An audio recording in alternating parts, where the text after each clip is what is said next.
ایک سوال دوسرا یہ بھی آیا ہے کہ اگر دین فطرت ہے تو پھر لوگوں کو سیکھنے کی کیا ضرورت ہے؟ تو ہماری فطرت میں ہونا چاہیے. دیکھیں، اس کا ایک بات میں نے شروع میں کی تھی ایک حدیث کے حوالے سے کہ نبی کریم علیہ الصلوۃ والسلام نے فرمایا کہ جب ایک بچہ پیدا ہوتا ہے تو بچہ پیدا تو عین فطرت کے اوپر ہوتا ہے، لیکن پھر اس کا ماحول اس کو بگاڑ دیتا ہے، اس کے والدین اس کو بگاڑ دیتے ہیں، اس کے ہمسائے اس کو بگاڑ دیتے ہیں، اس کے رشتہ دار اس کو بگاڑ دیتے ہیں.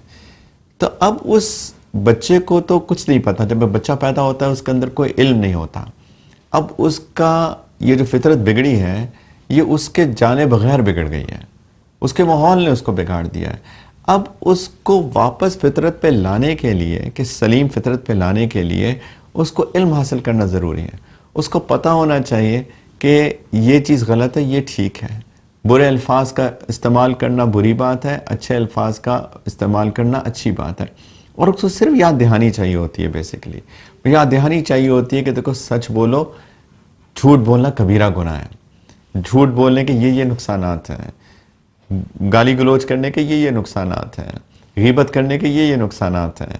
یہ اس کو صرف یاد دہانی چاہیے ہوتی ہے. اور اگر انسان اپنے ایک ایسی حالت میں بات سنے کہ وہ ایکسیپٹنگ ہو، یعنی وہ بات کو سننا چاہتا ہو، بات پہ عمل کرنا چاہتا ہو، تو جب اس کو یاد دہانی کرائی جاتی ہے تو چونکہ اس کی اصل میں تو فطرت ہوتی ہے، although بہت بگاڑ پیدا ہو چکا ہے، لیکن وہ اس کو آسانی سے ایکسیپٹ کر لیتا ہے. تو علم ضروری ہے، انسان کو بتانا پڑتا ہے.